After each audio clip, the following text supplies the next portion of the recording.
बिस्मिल्लाहिर्रहमानिर्रहीम। शुरू अल्लाह के नाम से जो बड़ा मेहरबान नहायत रहम वाला है। अस्सलामु अलैकुम। एक शख्स खाना काबा के तवाफ़ के दौरान कुछ इस तरह दुआ मांग रहा था, ऐ अल्लाह मुझे माफ़ फरमा दे, मगर लगता नहीं है कि तू मुझे माफ़ करेगा। हज़रत याकूब बिन यूसुफ़ी कूफ़ी कहते हैं कि मैंने एक शख्स को खाना काबा के तवाफ़ के दौरान ये दुआ मांगते हुए सुना। इसकी ये दुआ मुझे बड़ी अजीब लगी।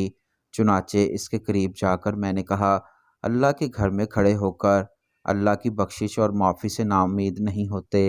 ये तो बड़े ताज्जुब की बात है। कहने लगा, मैं एक बहुत बड़े गुनाह का मुर्तकिब हुआ हूँ, इसलिए मुझे अपनी माफ़ी की उम्मीद नहीं है।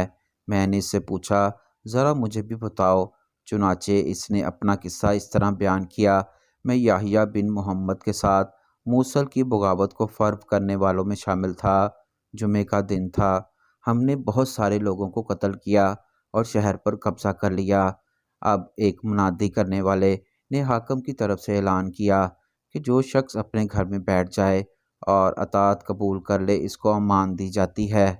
इसके घर और इसमें जो कुछ भी है, इसकी हिफाजत की जिम्मेदारी हमारी होगी, लिहाजा कोई शख्स घर से ना निकले। बेशक लोग अपने घरों में दबक कर बैठ गए। मैं इस वक्त नौजवान था, इक़्तिदार और क़ुव्वत का नशा छाया हुआ था। मैंने एक घर का इंतखाब किया और तलवार लहराता हुआ इसमें जा घुसा। इस घर में मियाँ बीवी और इनके 2 बेटे थे। खावंद सामने आया और इसने मुझसे सवाल जवाब करने चाहे। मैंने दिफा के तौर पर इसको कत्ल कर दिया। इसकी बीवी चीखने और चिल्लाने लगी और मुझसे अमन की तालब हुई। मैंने कहा, घर में जो कुछ नकदी और सोना चांदी है मेरे हवाले कर दो, मैं तुम्हें कुछ नहीं कहूँगा। ये घराना मुझे खासा अमीर कबीर नज़र आता था। मुझे यहाँ से खासी दौलत हाथ रखने की उम्मीद थी।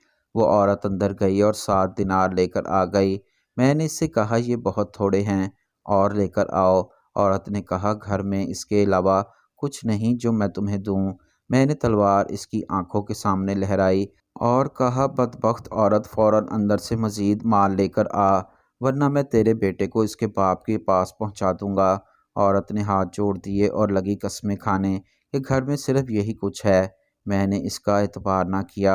इस दौरान इसका बेटा आगे बढ़ा तो मैंने इस पर तलवार का वार किया और इसे भी कत्ल कर दिया।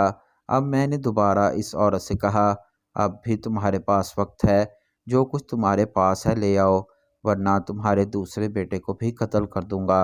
जब इस औरत ने मेरे जुनून को देखा तो कहने लगी, मुझ पर रहम खाओ, मेरे पास अपने खावंद का अता करदा एक अतिया है, मैं वो लेकर आती हूँ। चुनाचे वो अंदर गई और थोड़ी देर के बाद एक सोने का ज़र्रा लेकर आ गई। मैंने आज तक अपनी ज़िंदगी में इतनी खूबसूरत ज़र्रा ना देखी थी। मैंने इसे हाथों में लिया और फिर उलट पलट कर देखने लगा। इस पर लिखा हुआ था, जब अमीर और इसके हाशिया बरदार जुल्म व सितम करने पर उतर आएं और दुनिया के काजी अपने फ़ैसलों में ज़्यादती करने लगें, तो फिर इस दुनिया के काजी के लिए आसमानों के हाकिम और काजी की हलाकत है। ये शेर पढ़ने के बाद वो तलवार मेरे हाथों से गिर पड़ी। मेरे जिस्म पर रेशा तारी हो गया और मैं नहायत शर्मिंदा और ज़लीलो ख्वार होकर वहाँ से निकल आया।